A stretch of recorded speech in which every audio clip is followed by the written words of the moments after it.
Hello, DUSD teachers. Today we are going to be taking a look at our learning management system, Google Classrooms. Google Classroom is a great way to help you inside your classroom and outside. From sending announcements to posting rubrics, syllabus, or notes, and to grading, Google Classroom is a great way to keep your students on track inside of your class without all the printouts, and as an added bonus, it can help you cut down on taking paperwork home. So let's take a look at the basics first. Once you log into Google using your DUSD credentials, in the upper right-hand corner, you will see a circle with your initials or a picture. And next to that, you will see 9 small dots in the shape of a square. Once you click on that square, the Google drop-down menu will appear and you will see the Google Classrooms link. It will then bring you to this home page for Google Classrooms. Once here, you can create a class, and eventually, if you have more than one class, you can see them all. To create a class, go to the plus sign in the upper right-hand corner and click on it. You will see either Join Class or Create Class. We're going to skip over Join Class for now and only look at Create Class today. Once you click on Create Class, a window will pop up asking you to create a class name, which is required. But you can also add a section or a subject.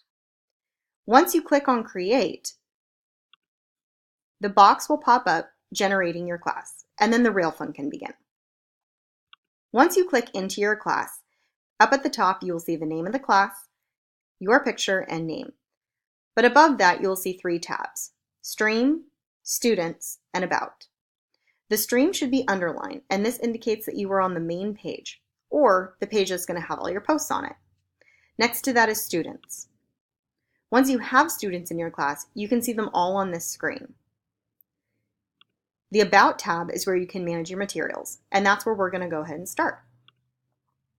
If you look at the left-hand side of the page, right above your picture and information is a box that has 3 clickable links.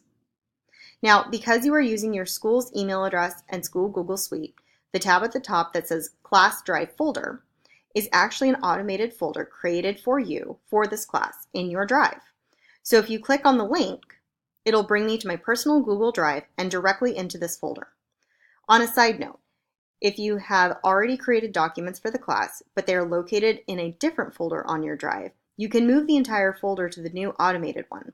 Please email me for any details about that. And remember, any documents you add to this folder cannot be accessed by anyone. These are your personal files. Underneath the Drive folder link, you will see a classroom calendar link.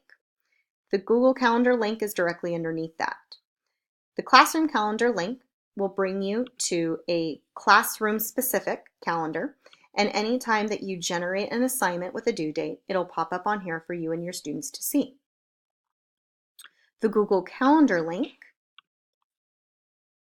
is your personal one for DUSD, so it is not classroom-specific. If you do not use Google Calendars, you can always disregard that link.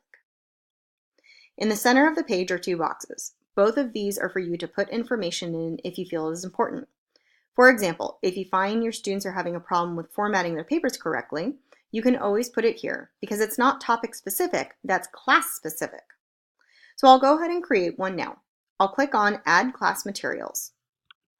There's going to be 4 symbols at the bottom left-hand corner that will appear, and I'm going to go ahead and use a link. So that's the far left-hand one.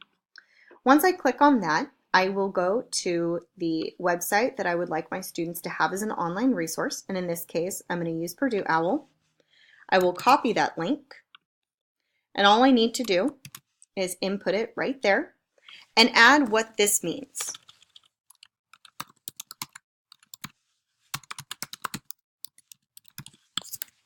Once I do that, I just click Post, and students will be able to see the links on this portion. Once I see the link appear, you just need to click Post. Now, if you were to go back to the Streaming tab,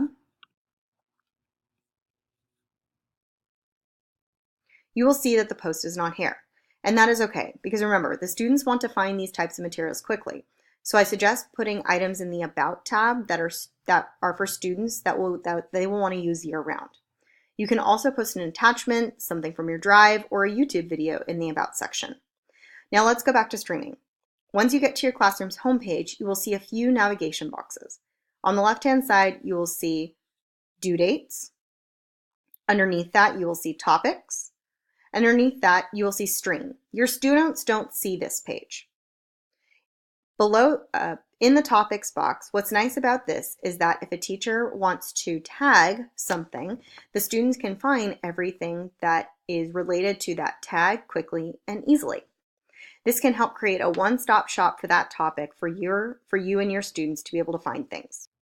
In the center of the page is where all of your posts are going to go, and they're going to be seen in the order of which you post them. What's nice about this look is that it's very similar to social media, so your students should be used to this layout. Everything you post will be put on this main page in order of which you posted it. So now let's add some things. At the bottom right-hand corner is a plus sign. This plus sign, when clicked on, is how you will add items to your classroom. The 4 items to post are reuse post, create question, create assignment, or create announcement. Let's go ahead and create one of these 3 options. I'll start with the assignment. The great thing about this is that once I create an assignment, I can either do it for a whole class, a group of students, or individuals. And you can do that right here. So let's say a student is having to do home study for a few weeks or days. Instead of assigning paperwork to send home with them, you can assign all assignments through their Google Classroom, and they can submit their work. So it can be done in real time, even if the student is not there. I'll go ahead and click on all students for now. I'll assign a title to the document, and any instructions are optional. In this case, I'll forego putting any instructions and instead opt for adding a document with the instructions. I'll use my Google Drive, and the window that pops up can be really helpful here. I'll go straight to my Drive, go to my classroom, go to my English 2, and add the document I want. In this case, I'll go ahead and add the Romeo and Juliet. I can either click on Assign, or I can click on this tab right here. If I click on this, you'll see Assign, Schedule, or Save Draft. If I click on Assign, it will populate automatically.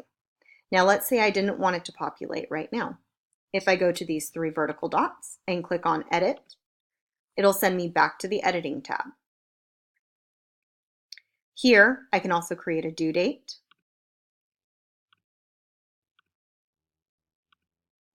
and a topic. And remember, the topics can be your one-stop shop. And I can click Save.